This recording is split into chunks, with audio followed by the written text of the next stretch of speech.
Hey, welcome to Crüe NFC Roundtable. As you can see, you have our host, me, Mike Sidoris, and below me you see Anderson Hanno, otherwise known as Eye Candy Andy.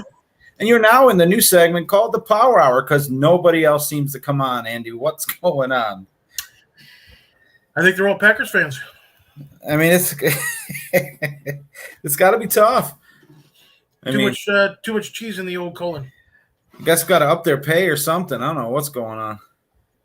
Really, what I think it is, you're getting towards the summer. Kids are, of course, out of school, so they figured, let's go party like it's 1999. Yes, some of the inexperienced can't handle the long nights of drinking. Is what you're getting at. It's summer now, so yeah, no. So we didn't have a show last week because of the holiday. My grandson was in town, so it was great to see him. But I mean, nothing really has been going on. The Bucks had an issue with the receiver on the God, I can't even think what it's called during OTAs or. I'm just enjoying watching the gears lock up. That's all. Yeah, you saw that. Anyway, got arrested with DUI. Was released the next day. That's Travis Johnson. No one injured in the incident, but it could have been a lot worse. I don't understand how these players with so much. And not saying he's wealthy by any means, because he is just a practice squad player, but he makes a good living and definitely could afford the $50 to call an Uber or to arrange himself a ride home, right? Sure. So I mean, the irresponsibility in itself should be a punishable crime. But just glad no one was injured, no property damage, anything like that. So, but he was released by the Bucs. The next day, they signed Akeem Hicks. You might have a little knowledge of Hicks, yeah? I mean, he was good for like 24 games in 3 years for you. I've heard of him. Yeah, I think that's actually a major. In my opinion, it's a major negative that the Bears actually weren't able to actually re-sign him. I understand, you get a little bit older, you might have lost a step, but with all the injuries, and I mean, he's literally put his blood, sweat, and tears into the Bears, and I think in order to be able to, stick around for 1, maybe 2 more years, I think you should have given him that opportunity. Well, he did exactly what he was supposed to do: clog up that middle, let everybody else do their damage, and he would actually give you some production. Well, what's gotta hurt, being a Bears fan, is the fact that the Bucs were able to sign him, put him on a voidable year contract, and the cap hit isn't even $3 million. You're looking at 2.39. I mean, he's on a prove-it deal, yeah, but he's a former Pro Bowler. You know what I mean? He's not a slouch athlete. No, and from what I remember seeing and reading, he might have slimmed down a little bit, might have got a little faster. I think he's seeing that the whole longevity thing, maybe he wants another 2 years instead of just a 1. Hey, man, he gets on that TB12 diet. He might be playing halfback in a season. Who knows? Who knows? But I know half the people in the league actually look older than that. Well, what I was going to say is not what I should say. But yeah, I got you. But he they're going to look as old as he is and stuff. So, but you never can tell. So with Akeem Hicks, though, I mean, is he going to be taking up any other people like Vitamin? Let's try that again. Vita Vea? I think him being on the roster, he's going to see some rotational play. He might actually get some, every down rep, but I don't think it's going to happen like people are thinking. You're going to see him play next to Hill or to Logan Hall, Vita Vea. They basically play the same position, but in a 3-4, he can slide out, I think. You know what I mean? It's not like he's an anchor in our defensive line. Well, think about this now. You want to go old school, go with the old Tampa defense, the 4-3. Yeah, you could. I mean, but you got 2 defensive tackles. You got Vita and you got Akeem. Are you kidding? That's going to be a problem. I don't see them switching. That Todd Bowles runs a 3-4, and it's effective. It's been one of the best rush defenses in the league the last, 3 seasons. The pass defense seems to come on late in the year, but if they can keep Hicks healthy to where he's playing 16 games, I think you could see 5 to 7 sacks out of him this year. I mean, not that that's his job in a 3-4, but it's still, I mean, that's a perk of being a good tilt tackle or nose tackle, whatever you want to call him in the NFL. So, but other than that, there were no real big signings. Sue's still out there.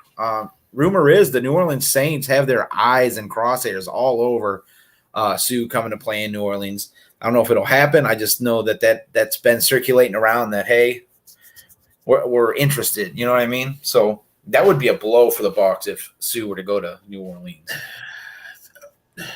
Okay. From, of course, his days in Detroit, and he might have actually toned some of his behavior down to a point. But still, if you're actually able to get Hakeem Hicks in, granted, you're not getting necessarily the same player. Hicks has, a motor, but not like a Sue motor, where he's always going. Fine.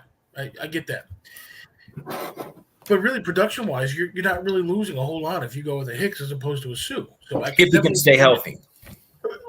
That's true.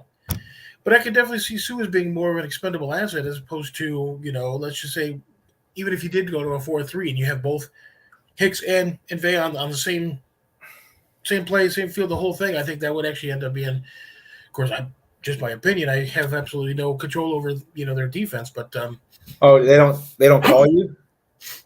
You're right there. I mean, I figured they were like, hey, Andy, listen. Twice. But I mean, other than that, nothing really going on in my, area of research, I guess you'd say, because I'm definitely not an expert. But like I said, Saints have Sue in the crosshair. The Panthers signed their rookie DN, Drew Jordan, and Falcons former center, 7-time Pro Bowler, Alex Mack has retired from the NFL. That's I mean, he was good, but he's not there anymore. I just mentioning it because, hey, 7-time Pro Bowler. He's a center, so you got to give linemen some credit when they deserve it. Well, he kind of reminds you of Olin Crüe, I think, who's a 7-time Pro Bowler. Yeah. So, but, it does kind of bring up certain questions, whether he just wants to because he's young enough to be able to enjoy whatever, or I don't know if you've ever seen the documentary, really about the CTE thing, and with Mike Webster, of course. But it's just one of those things. Unfortunately, football is just one of those sports. Mike Webster is probably the best known center probably the best known center in NFL history. Yeah, potentially. He was actually the generation right before us. My generation, if you're looking like Pittsburgh centers and stuff like that, or even all Dermontti Dawson. Right. He was just a bad. That 78 Steelers team was a bad team, bro. Mike Webster. And matter of fact, what's that? I have my team. The one that I picked is actually 3 years before that, and because you had several of them. But that was a nice segue into what our topic is going to be for today. There you go. It was subtle as a chainsaw. Slap in the face. Yeah, I got it. Nice coffee mug, nice shirt. But so I mean, there was another center that retired. I can't place his name. San Francisco 49er just retired this year. That's going to hurt the Niners. And unfortunately, I do apologize. The name escapes me. Our Niner aficionado is sleeping one off, I guess. I don't know where he's at, but you want to dive into this greatest team of all time debate you got going, or got going, or you want to wait and? Okay. All right. Well, why don't you give me? Before that, let's get into the pick six. That's what we're going to call the segment. So let's get it.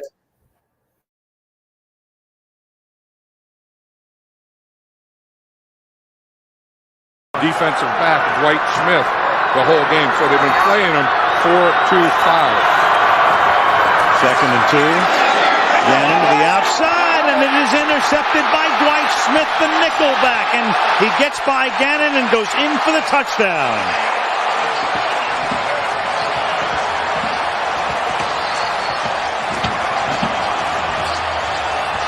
He tried to hit Jerry Rice. Instead, it's a 44-yard interception return. Again, he just takes the inside on Sims, and he goes right through Middleton, goes right through that double team. 3rd and 18, and this is going to write a finish. Derek Brooks, who ran back 3 interceptions for touchdowns in the regular season, does it to cement the Super Bowl. And we're back. What do you think of that? That was a good new intro we worked out there. Whew, I fell asleep. I'm sorry. I accidentally hit the wrong one. We were supposed to do the Dion pick 6 one, and somehow that one just accidentally. I don't even know how that happened. They must have got, Is that what you're gonna go with? So let's get into it, dude. Greatest teams of all time. So I've got the 1942 Bears. I've got the 1950 Bears. Really, it kind of should be, especially before the Super Bowl, they had, several different championships and things like that. Bears, of course. The Bears, one of the most storied and bestest franchises in the history of, ever. You mean storied as in make-believe or storied as in actually did something? As in I got 2 words for you. Second one is you. So anyway, our top 6 bestest, greatest teams of all time in the NFL. Number 6, I've got the greatest show on turf. Ooh. The 1999 St. Louis Rams. That's a salty pick there for you, pal. I will grant that. But, you had a couple players on there that did well, I suppose. Yeah, but Bert Emanuel, that was a catch. I don't know if you're aware of the Bert Emanuel catch rule, but anyway, go ahead. 1999 Rams. Is it like the Franco Harris catch? No, that was a real catch. I don't know. There's been some debate on that, too. Bert Emanuel's was a real catch. As opposed to Franco Harris's, which scraped the ground. But anyway. You never can tell. So number 5, of course, is the 1975 Pittsburgh Steelers. You had solid team. You had 11 Pro Bowlers and 3 All-Pros. And I think there was 1 or 2 guys that actually went on to the Hall of Fame. Just a 1 or 2. Yeah. Yeah. Andy Russell was their inside linebacker, right? Number 34. Who else do we know used to? And that would be the reason my family wore 34 was Andy Russell. My dad was a huge Steeler fan. My brother was a huge Steeler fan. I wore his number. So the only reason I wore 34 was Andy Russell. But anyway, enough about me. There was I think there was a little bit of a talent shift. I think he might have gotten all the talent. Anyway. Number 3. Or 4. 6 through 1. Number 4. I'm sure our friend Jerry would appreciate this. It was also kind of a toss-up. 84 or, in this particular case, 1989 San Francisco 49ers. Hey, man, that what's that? 15-1, bro. That team was dominant. There was a couple decent players on there, I suppose. That was the first year Matt Millen left the Raiders. He went to the Niners. In 89? He was asked, do you think the 83 Raiders could beat the 89 Niners? Answer was no. Ooh. Yeah. That's interesting. Right? He definitely has the insider look, but I don't know. Ooh. What? You had a couple of offensive linemen on the 89 team that ended up, of course, seeing the halls of Canton. But, yeah, you had a couple of players on the 49ers that I guess you also might have heard of. There was what was his name? The quarterback guy. Joe Montana. Oh, that's him. Yeah, that was, of course, one of his better performances.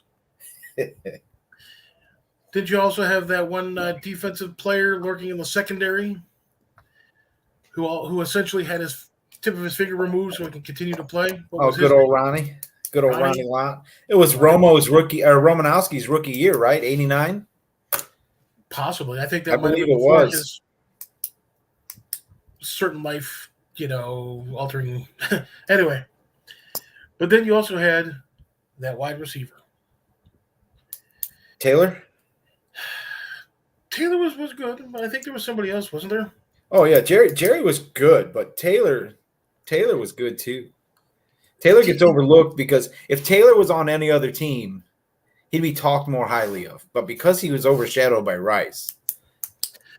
And see, and that's the funny part about it is you had that 1-2 punch, and you like looking at him, and you're actually absolutely right. If you look at the stats themselves, there's not that much of a difference between the two, but it's just they worked wonderfully in tandem. And then the next thing you know, you had the one name that which happened to become the name in wide receivers in San Francisco. So number 3 for all you Tom Brady fans. The 2007 New England Patriots. Wow. So I know you're probably thinking, well, he of course came down to Tampa Bay. He of course had somewhat successful, first year there. Oh, he was good in Tampa? Mediocre at best. I got you. The New England Patriots from 2007, which unfortunately they did lose to the Giants by just a few points. So you have a team on your list that didn't even win the Super Bowl? No, but they were pretty much beating everybody by 100 points. So they might have had that. And see, the Giants have always had, and we've talked about it, I don't know how many times on the show. Very simply, you had that defense.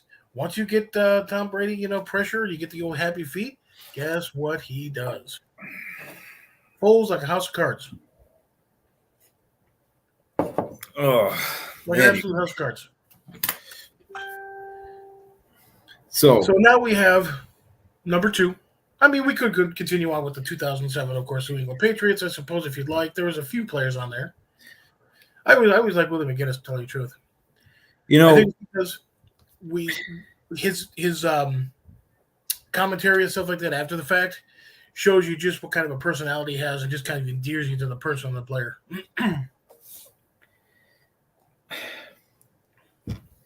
Randy Moss. What? Randy Moss. Who? Never heard of him. Probably the best receiver since Jerry Rice. Yeah? Okay. Top 10. Marino'd. No rings. That was his only shot. But anyway, you can have him on your list. Your list.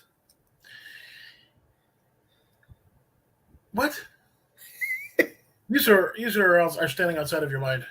I mean, granted, Randy Moss didn't necessarily. I think at that point he a little bit perhaps too big in his head there, and so if he would have actually been able to go to a different team, or if he would have had a different mentality, there's a possibility that you never know what would have happened. Maybe a year after that, he would have actually joined a team that would have won. You never can tell. But moving on. So this, of course, is a major debate. 1 and 2, of course, is always going to be a major debate, but different generations, totally different generations. My number 2 is the 1972 Miami Dolphins, who, of course, were undefeated. In 1972, they only played 4 games, or 6 games, with the playoffs. Yeah. They did have a heck of a team, don't get me wrong, So we could conceivably answer this particular question, but I think we're just going to sit there and we're going to let them just. Well, I mean, we got more lists to go through, yeah. So, yeah. As a matter of fact, but you got the 72 Dolphins at 2. No, I have 9 lists. Oh, you have 9 lists. You have the 72 Dolphins at 2. Yeah. Only undefeated team in NFL, Super Bowl era NFL team that went undefeated. So, yes. And you cannot necessarily diminish their accomplishment, their achievement, of course not. They did play less games. You can even go back to the 2007 Patriots.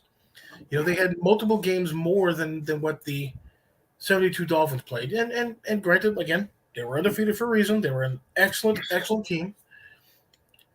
You had that Larry guy in the backfield. I mean, Larry Zonka was a problem for a whole lot of people. That was at the time, the only team with 2,000-yard rushers in the NFL, with Mercury Morris and Larry Zonka. Oh yeah, yeah, and he actually went on to, of course, do a little bit of acting, commentary, that kind of thing. But Don Shula, of course, the coach, he absolutely legendary. What gets overlooked is they did that all with a second-string quarterback. Dan Marino wasn't playing then. I mean, Greasy gets hurt week 1? I think doesn't come back. I mean, I believe it was week 1, but I'm not certain on that. I know Worrell led them to the playoffs and into the Super Bowl. But a funny fact, 1972, the Dolphins, that was actually Tom Brady's rookie season. Speaking of Tom Brady's rookie season, you don't have that on the list. I mean, you got Bledsoe going down, Brady coming in. No one even knew who he was. He went to that terrible school up north. Takes them all the way to the Super Bowl. You know what I mean? I mean, backup quarterback. I think people don't understand or don't appreciate the fact that when you have a quarterback who's coming in who ran like a 10-8, 40, 12-4, somewhere there. Ran it on sundial. Pretty much. Yeah. I think he did, 225 once, twice maybe? I don't even think he touched the bar. But, yeah, I know. And it just shows you, what's inside the person, the player, the myth, the legend. It's just kind of one of those things. But, so,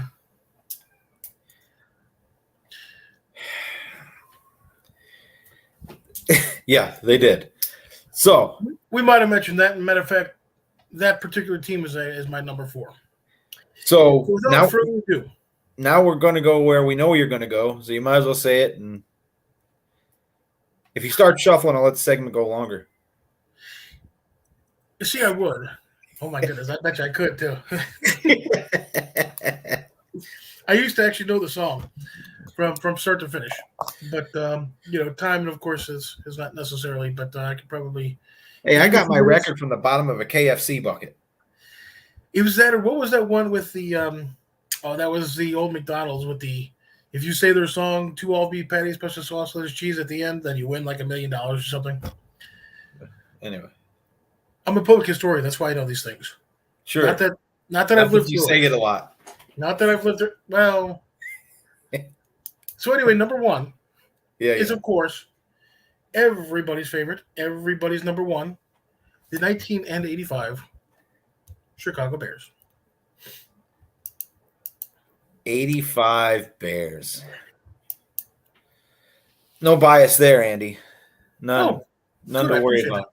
I try to stay as as middle of the road as I can.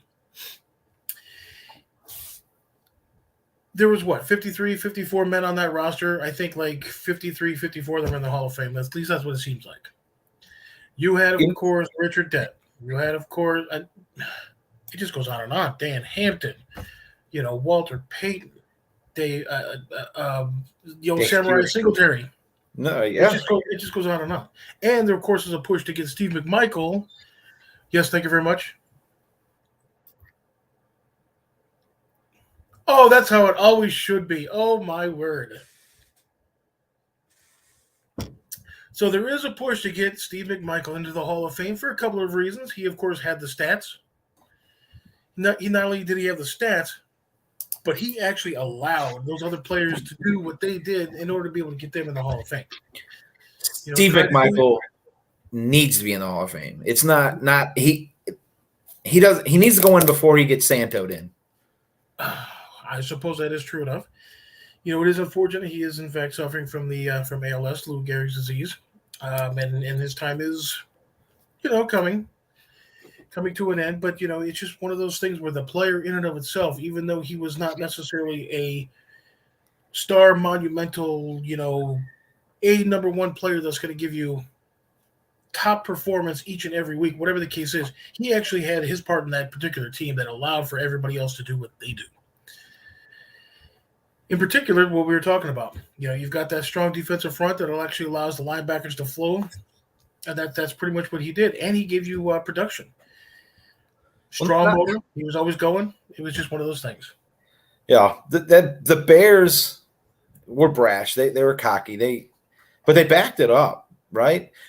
Before the season ended, they recorded the Bears shuffling crew. Told you they were going to beat whoever you put in front of them.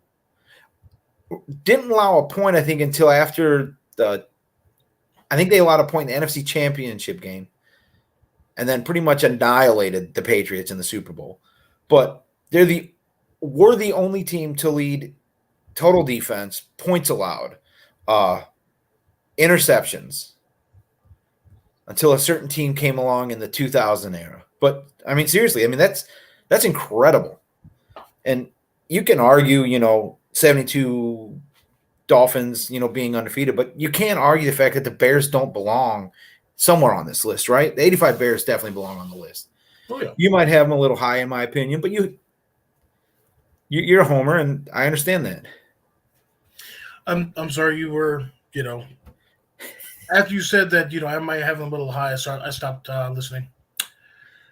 So I'm gonna kick Brian's list since he submitted it, and since he's not going to be here. No, to answer that question, no. It was an absolute nutter crushing. So let's go to Packer backer Brian's. All right. Well, Brian gives us at 6, already been established, the 1989 San Francisco 49ers, led by Joe Montana, Roger Craig, Jerry Rice, Jonathan Taylor. It was Romanowski, rookie year, Matt Millen's first year with the team. First in points allowed, second in points scored. Like I said, record of 15-1. The astonishing fact is they were undefeated on the road. Niners didn't lose a single game on the road that season. The only game they lost was at home. He has the damn Rams on the list too. 1999 St. Louis Rams. I'm not even going to touch that. I mean, greatest show on turf. Marshall Faulk, Kurt Warner. Right. I mean, Isaac Bruce, Torrey Holt. See, what I think made Marshall Faulk so really valuable for the team and actually a Pro Bowler is the fact that, yes, he ran the ball effectively. But he blocked, he caught, he did all those intangibles. Yeah. That's why I think made him such a good player. He'd excel today. In today's game, he would excel. He would be even better than he was. Not at his current age, obviously, but I mean, he would excel in today's game just because it's the way his game is. That's his game. You know what I mean? He catches, he blocks. The one by a foot, I don't even know what he's talking about. A foot, a yard, 2 yards. Jimmy Garoppolo's an MVP. I don't know what's going on when Jerry starts talking. Yeah, there are certain times where you don't quite get, especially after he's got the Rams, he's got the 1991 Washington Redskins at number 4. Yeah. It was close with them on my list. And then he starts jumping in the the time machine, jumps into the hot tub time machine with the guys. Takes a trip back to 1962 just because he had to get a Packers team on the list. Yeah. The Packers, 62. I didn't even know there's football back then. Then he's got, like you, the 72 Dolphins and the Chicago Bears. So you two really think that the Dolphins don't deserve to be over the Bears just because they didn't play as many games, or are you thinking head-to-head? Are you thinking if we put these two teams head-to-head, the Bears would dominate? I mean – and I was actually thinking about that too as first off, one of those questions. Generally speaking, you have, like, for example, the 62 Packers. Absolutely, it was an excellent team. Completely different era. You actually had it's almost like when Newt Rockne and the Notre Dame Fighting Irish, they started doing this whole forward pass thing. The Army and University of Chicago. This was back in the day, of course, when you had a completely different type of football. We know, Jerry. We know. If you look at the 72 Dolphins versus the 85 Bears, speed completely different. And even today, if you actually put the 85 Bears versus a team from today, the Super Bowl champion from today, I think it's going to end up being a close game. But to tell you the truth, I think the Bears will probably end up losing because you have Yeah, I was going to say. speed. You have guys. Think about it like this. There was a big, huge hullabaloo when you actually had William the Refrigerator Perry at over 300 pounds. I was just entering going to the say league. that. When they're like, wow, he's 300 pounds. Now you got wide receivers at 300 pounds that are running 4.5s. Or at least offensive linemen that run 4.3s. You know what I mean? The game has definitely changed, but So the game has definitely changed, and if as far as speed and things like that, so it's a generational thing. But if you're looking at, sheer stats and things like that, I think the Bears will probably end up being one, in my opinion, always. But I can see like a 1A, if you wanted to be able to really put the 72 Dolphins up there because of their undefeated season. yeah. All right. Jerry wasn't kind enough to submit his list to us today, so we don't have anything for Jerry. But his number one was the Bears too. I'm sure it was. He secretly loves the Chicago Bears. I was at his house the other day, and he's got a Chicago Bears crock pot. I mean, you're not a Bears fan unless you have a Chicago Bears crock pot. Oh yeah, absolutely. So let's get into my list, the only list that matters, the greatest list of all time, if you will. But so I too have the 1989 San Francisco 49ers. They've been covered quite a bit, but like I said, undefeated on the road, first in points, second in points scored. I mean, they were first in points allowed, second in points scored. I knew I confused you. I confused myself. No, who? The 89 49ers. Gotcha. Next on my list, I have the 49ers again, but we're going back to 1984. This was probably Coach Walsh's best coaching job in the NFL. Montana, Lott, Clark, Craig. I mean, they had a litany of talent on that team. They beat the upstart Dan Marino, Marx Brothers offense. I mean, number one offense in the league. Shut them down basically 38-16. I mean, kind of speaks for itself. Team was hella talented. Now my number 4, everyone's going to roll their eyes. Everyone's going to call me a homer. But statistically speaking, the 2002 Tampa Bay Buccaneers belong on this list. And I'm going to give you the reasons why. All right? Best pass defense in the NFL history. They closed out the Super Bowl with the most interceptions for touchdowns.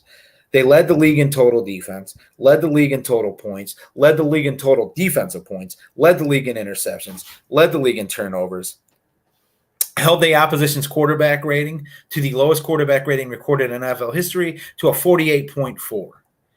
If that doesn't scream elite, I don't know what does. I mean, defense wins championships, right? I'm sorry, what were you talking to me? Whenever you start talking about the that team down south here, I would probably say they were definitely decent. I mean, they were okay. I mean, their record wasn't great. I'll give you that, 12-4, right? And they sold their souls to get John Gruden. But the team was dominant for years. They were 2 yards away, as Jerry likes to always bring up, 2 yards away from another Super Bowl with Tony Dungy prior to Gruden coming there. Bert Emanuel was a catch. I mean, I don't care who you ask. I don't care. I mean, it was a catch. Look at the tape. But it's over with. So you have a team, like I said, led every defensive statistical category, still put up great offensive numbers. They were number 2 in points in the league. And who was their quarterback? Oh, Brad Johnson. The actor? But what's that? The actor? Yeah, he's a good actor. He's actually really good at trick shots. I don't know if you checked him out on YouTube or anything like that, but it's amazing. But anyway, so there we go. I have That was your number one? 2002 Tampa Bay Buccaneers. No, I'm not a homer, man. I'm giving you realistic reasons why they should be there. At number 3, 1978 Pittsburgh Steelers. 14-2 record. First in points allowed. 10 Pro Bowlers. 9 Hall of Famers. You can list all the time. You got Bradshaw, Green, Greenwood, Harris, Jack Ham, Jack Lambert, Mel Blount, Lynn Swann, John Stallworth. List goes on, right? You can't argue that they don't belong on the list. You could have went from 75, 77, 78. I mean, there was 79. You could have picked any one of them. But this is the team that pretty much, I think, solidified the steel curtain, right? So I have them at 3. Yeah, when I was actually looking at the Steelers, and you're absolutely right. I mean, there was that 70s era where, you're like, wow, that's just, wow, who are you going to pick? And so it's almost like, you flip a coin, that kind of thing. Yeah. Now think about this. Let's say you have both respective teams playing, the 73, 74 Steelers? 75? Yeah. Versus my 75 Steelers. You imagine that 78 team? for 75. Yeah, okay. So, I mean, who in the heck would win? Yeah, it's a toss-up there, really, right? I mean, it's basically the same players with a couple new rookies here and there. Right. Can you imagine that score? It'd be like a baseball score. It'd be like 3-2, 3-5. It'd be one of those type of things. Yeah. So at 2, I have the 1985 Chicago Bears. And the only reason I have them at 2 is because an undefeated season is so hard to do. I don't care if it's 12 games, that's what you have to play, that's what you have to play. If you have to play 20 games, you have to play 20 games. But the Miami Dolphins went undefeated an entire season. And granted, every year I'm hoping somebody just shuts them up because I hate seeing the champagne pop. I hate hearing all the garbage about how the Miami Dolphins were the only undefeated team. But who beat the Bears in 85? Who knocked them off the pedestal? Who refocused them? And it was kind of one of those things because I kind of stopped listening again when you said Chicago Bears at number 2. It was the Dolphins. But Dolphins beat the Bears. That's true. That's true. As a matter of fact, if you've seen a couple of the documentaries, even Jimbo Covert, I think it was Jimbo Covert. I could be wrong about that. Basically says, look, if you play the defense that you play, overload everybody and everything like that, you have their quarterback, that one guy, I can't remember his name. He's going to pick you apart, and that's exactly what he did. He was, and if you think about it, you had some of the craziest plays like in the history of ever, bouncing off of 3 people and ending up in a Dolphins' hands. Man, it was just one of those games that they just simply, if they would have started with 60 points, they probably would have lost 60-61. It was weird, but they even say that refocused them in order to be able to kind of cruise into a Super Bowl victory in 85, 86. Well, that's the reason why I had Miami at 1. Can you imagine the burden? I mean, you got to feel that every game. Going into the game knowing if we lose, we're not elite. If you know what I mean, everyone's trying to knock you off. You get past week 12 and you're like, oh my God, we're going to do it. You can't start thinking that way because you're just going to lose focus, right? I mean, that's got to be incredibly difficult.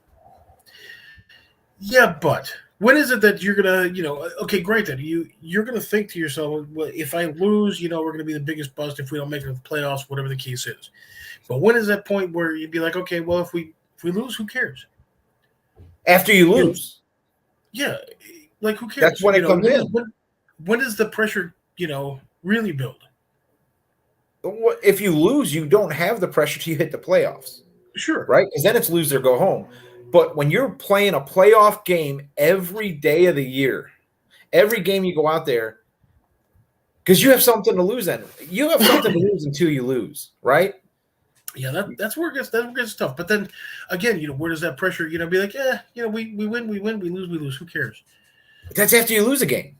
That's the only time it doesn't matter. If you're winning. Right. It doesn't matter. If you're winning, that first loss sucks, right? I mean, that's the worst loss. The first loss is the worst loss because you're great, you're striving for greatness, you're striving to elite, you lose, you're back at the bottom. Now you're like, okay, let's start over. And you go out and you win. I mean, but that first loss, I mean, I you're dreading it every time you snap up the pads, right? Every time you buckle that chin strap, you're like, okay, this can't be our first loss. I remember playing for the Steelers, Lake County Steelers. Every time we stepped the pads, like, oh my God, I hope this is our first win. It's a totally different feeling. Ouch. But you know what I'm saying? I mean, that's the pressure's there because it's there. It's not. I don't know. No, I completely understand. I completely understand, and it's also going to be one of those things where I think when you see that light at the end of the tunnel, that you're almost done. Let's say because they played what 14 games, I think it was, or 16 games, 14 games. So you're like, okay, well, we just have until this particular date. Check that off right there. And so we just have to continue, one by one by one. Cool. And then to actually win it, be like, okay, it's finally done. It's finally over. You have that sense of accomplishment, things like that. Then you look back, you're like, okay, well, now what? How are you going to be able to actually improve on that? Does that actually kind of make you feel kind of down in the dumps? I think you're down in the dumps until you win again. You know what I mean? And until you prove to yourself that you can win again, then you're down. But once that win comes back, you don't forget how to win. You don't forget the feeling of victory. You don't forget the, I guess, muscle memory, I guess you will, of winning, right? You got to learn to win to win. In the same sense, once you learn to lose, it's hard not to lose. Right. You know what I mean? So I think the pressure's there until you lose the first game. I really do. And then you have no pressure till you get to the playoffs. Sure. But then you're going to have to start setting new goals. I mean, I don't know how Tom Brady kind of does it. He's like, okay, well, I'm going to throw 3, picks this year instead of, 8. Or I'm going to throw 45 touchdowns instead of, 40. I think that's just DNA makeup there, brother. I mean, either you're competitive or you're not. Either you like you got to like to practice to play as long as he had, right? But anyway. So there's another side to that coin. You love practice, you like winning the whole thing, or it's like, I don't know, the missus woke up in a salty mood, I have to go to practice. Right. I didn't like being at home. So what teams do you think were close to being on your list? I mean, okay. So you had several of the Pittsburgh Steelers teams. Right. That's that's how I did the Steelers. You had the old Purple People Eaters. Yeah. Up in Minnesota.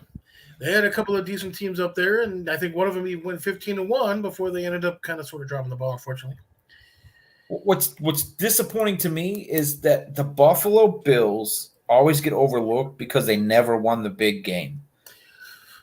But they went to the big game how many times in a row? How many times in a row were they one soccer kicker's kick away from winning the Super Bowl? 4 straight Super Bowl appearances. That's just ridiculous. It really is. I mean, how are you not one of the best teams of all time with 4 straight Super Bowl appearances? And you had a couple of guys on there. Everything from the quarterback to, oh my goodness, Bruce Smith. You had Thurman Thomas. You had Andre Cornelius Bennett. Yeah, Daryl Talley. The list just goes on and on and on. But their coach wasn't too shabby either, actually. Yeah, Marv was solid.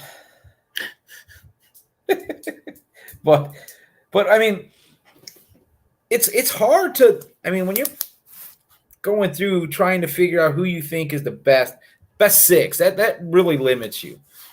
And there's always going to be teams butthurt that they didn't make a list or didn't make the tournament in NCAA. But I really think all of our 6s are solid. Brian's had the Packers on there, and yeah, they were definitely a good team, and I just don't know if they deserve to be that high. Never mind. Who's our solid number 2? But let me ask you this now. Why didn't any of those 90s Cowboys teams make the list? don't know. And they deserve mention, right? You got Aikman, you got Irving, you got Smith, you got the Great Wall of Dallas. You have Deion Sanders defensively for a while. Darren Woodson. I mean, they were solid. They were a Larry great Brown, team. MVP.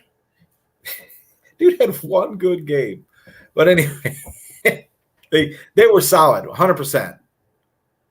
And just like I have 2 Niners on the list, I debated whether I should do that or not. But looking at it, they were dominant. They 15-1. Not that the Cowboys weren't dominant, but if you remember during the 90s, it would Niners, Cowboys, and I guess that's what kind of just wore that out for me, as well as I don't have a 90s Niners or a 90s Cowboys on the list because neither was really too overwhelming of the other. Does that make sense? Sure. I mean, when I was thinking about it, I had to go and dust off my starter jacket and I was going to watch some Dallas victories, but my VCR just kept eating the tapes. Pretty much spitting it out like a cassette. But I put my 8mm to watch Brian's 62 Packers list, but yeah, that's for sure. The old reel to reel. No, I got you. But it is kind of funny. You're sitting here, you're looking at because the name of you had a ton of Hall of Famers from there too. You did. The coach, from the quarterback to the running back to you're absolutely right about all that stuff. And I'm looking at him, I'm like, and I don't know what it is. I don't know if it's just like an internal type of a thing where that just simply does not allow me to actually pick them for this list. But I'm sitting here, I'm like, yeah, well, they did this to the Bears, or they did this, or whatever the case is. Like, man, I never liked that guy. I don't know what it is. It was just like the kid mentality, whatever, from the hate from back then. But I just could not pick any of those teams to be able to actually be on this list, and they absolutely deserve it. Yeah, I don't know if you know, so I'm a film junkie. I mean, since I was a kid, I watch football tape. I go on YouTube and I'll sit upstairs. It drives the wife crazy. She's like, "What are you doing?" I'm just watching videos on the damn YouTube. I watched film on most of these teams that I brought up. I've watched films on teams that I didn't bring up. But I just couldn't. Dallas was good. They were very good. And they're probably 7, 8, 9, somewhere in there. But to me, they're not top 6. They're not in my pick 6. And I can't justify it other than saying that they just kept flipping back and forth. I mean, they traded Deion just to get the edge. You know what I mean? It was like, I don't like my shoes. I'm going to change my shoes and put your shoes on to see if I can win with them. It's almost like bringing your home bench to an away game. What team does that? I know. That's kind of weird. Besides. Right. But did it work? No. It works for one team. Yeah. But you know what? I don't know. I don't know if you really want to bring that up because that action might have been so incredibly bad they had to change their name. Stop. So, yeah, we accidentally said Redskins earlier. So here's the other one. The Washington Redskins. What was it, 91? Whatever the case was. Yeah, Brian had him on 91. They made Brian's list. So I can totally see that being, and it was a decent pick because you actually had that team. Oh my goodness, you had some serious players on that team as well. Everything from, Manley, he did in fact enter the punky QB that got a problem with your Well, like even the Raiders, right? Yeah, the Raiders in the 70s could have made the list. I mean, Lyle Alzado, Howie Long. Howie Long. But you had a couple of big name players in there too. I think wasn't what's Matt his name? Millen. Jack Tatum. Who was on there? Jack Tatum. Yeah, I mean, they're. It's hard to do. It's hard to narrow it down, but I think we got a good list. So let's debate whether. I think we all had the 89 Niners at 6. Am I right? Didn't you have 89? I got them at 4, but I can see them at 6. Okay. So we got 89 Niners at 6. Who you got at 5? I got the 75 Pittsburgh Steelers. See, here's the thing, though. I don't know if we necessarily – if you want to put them at a solid 5, you could even say the 70s Steelers. Like as in a decade? As in the decade. Well, then you got to throw the Cowboys in there somewhere, right, for the 90s. At number 7. So, I really think after hearing the list, if my Bucks are on there, they've got to be at 6 or 5. You know what I mean? If they're in the pick 6, they're at 6 or 5. They're not at 4, in my opinion. But do they belong on there? Like a 6.1. I got you. You know, I mean, you did have some serious players on there. Warren Sapp, you had several players. They're in the hall, and it's just hard when you look at the records of the teams we have on the list. We got 15-1, 15-1, 15-1, 13-2. You know what I mean? 13-3. I mean, 12-4. I just don't think. I think it keeps you out. Yeah, but somewhat recently, didn't the Buccaneers win a championship and their record wasn't the bestest, goodest? They weren't. No, you're right. And the Giants beat the Patriots, but right when you're talking, you have to work it out. When you're talking best of all time, I think 14-2 is the cutoff there. I mean, yeah, you guys are probably right. Bucks are probably out. So then you have the 75. I have the 78 Steelers. 78 Steelers are 14-2. What about the Niners? The 84 Niners at 5. They were 15-1. They were 15-1, and it was a throw up between the 84. It basically was a throw up if it was Packers. Anyway, the 84 and the 89 49ers. I got the 89, but if you want to go with the 84, I can dig it. Okay, so then we're at 4. Brian had, and you both had the Rams. Mm-hmm. Greatest show on turf. They could slide in at 4, in my opinion. They still robbed the Bucs. We're not going to talk about it. But Bert Emanuel, that was a catch. We're not going to bring it up anymore. We're not going to dwell on the fact that the Bucs should have been in that Super Bowl and that Bert Emanuel was a catch. We're just not going to talk about it and put him in at 4. No, we're not, because it's so going to 3.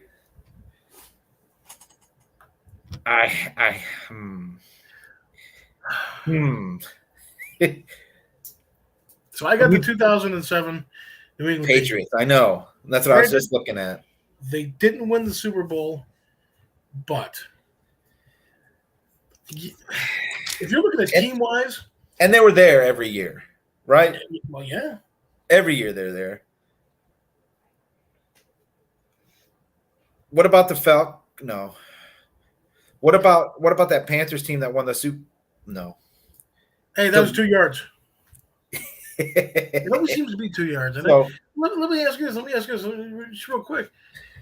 Where do you put the Giants in all this? I don't. Maybe 86, 87, but no. The year after? I can see that with Phil Simms. And Yeah. they did have that one guy, LT. You got allergies? You might want to take something for that. So, anyway, back on track. We got 3 teams to go. We'll throw Brian $62 Packers at 4. We can put them at 7. Okay. 17. No, you everywhere from Paul Hornig to, of course, you did have the coach there. You know, you had some players on there that, of course, went on to the great halls, granted. And wasn't that the first Super Bowl? That's 61. Yeah. No, I mean, it just happened to be one of those things where, you know, they are somewhat, for the most part, kind of iconic. But I can definitely see that they would probably end up legitimately being like a 7 or an 8. All right. So we need someone at 4. I thought we had the 84 49ers at 4. Oh, we did decide on that. Okay. So we got 3, 2, and 1. I think 1 solidified. Yeah, the Bears. I think you and Brian made your case.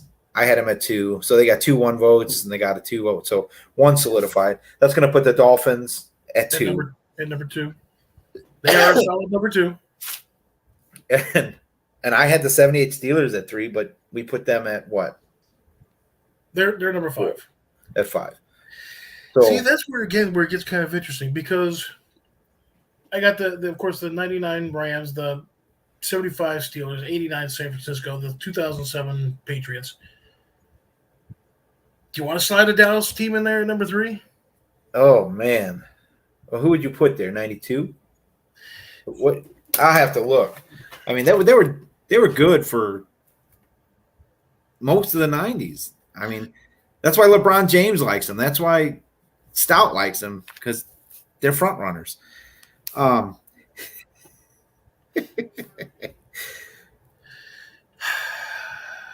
But yeah, I don't know, man. It troubles me because they, like I said, they just kept flipping and flopping. But we got 3 minutes to decide here. So I can see going 2003, 2002, but they almost snuck up on at the NFL and kind of won. Now, it wasn't like it, but, it was kind of one of those things. Well, Dallas, they got a good team, but. Well, they made it into the playoffs, but. Wow, they won the Super Bowl, but. And then the next year, of course, they weren't necessarily that kept secret. So, and for them to continue that dominance even into later years later years within the decade, that's what makes it 95. I don't know. I think 92 was their best team, in my opinion. But again, it was just like a kept secret. No, nobody had a Cowboy on their list. And to be able to put him in the final list at the end, I think you're right. Because we can even go with the Minnesota Vikings, the 70s, Frank Tarkenton, and that kind of stuff. Seattle? No. I think maybe you go back to the Steelers and throw them 75 at 3. Then you got 2 Niners, or Niners, 2 Steelers. But it's splitting hairs. So let's just leave it at this, right? We all can agree that the 1985 Bears, in our lifetime, in our pick 6, is the greatest team of all time. Oh yeah, fair enough. I think so. Yes. All right. Well, I guess after we had to admit that terrible, terrible, terrible thing, we can close out the show with Andy doing the Super Bowl shuffle. You got the Super Bowl shuffle? I was going to let you do it. We are, in fact, the Bears shuffling crew. We're shuffling through to you. We're going to put an end to your misery. We'll call it a day. We'll see you in a week. Thanks for being out with me. Thank you to those who watched. Please like, follow, and subscribe. Share with your friends. All that good stuff. Till next week, I'm Mike. That's Andy. We're out.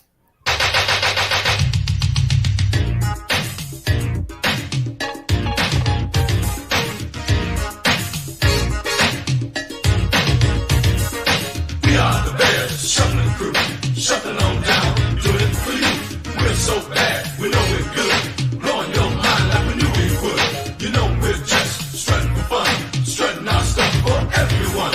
We're not here to start no trouble. We're just here to do the Super Bowl shuffle. Well, they call me Sweetness, and I like to dance. Running the ball is like making more mans. We had the goal since training camp to give Chicago a Super Bowl champ. And we're not doing this because we're greedy. The Bears are doing it to feed the needy. We didn't come here to look for trouble. We just come here to do the Super Bowl shot. This is Speedy Willie, and I'm world class.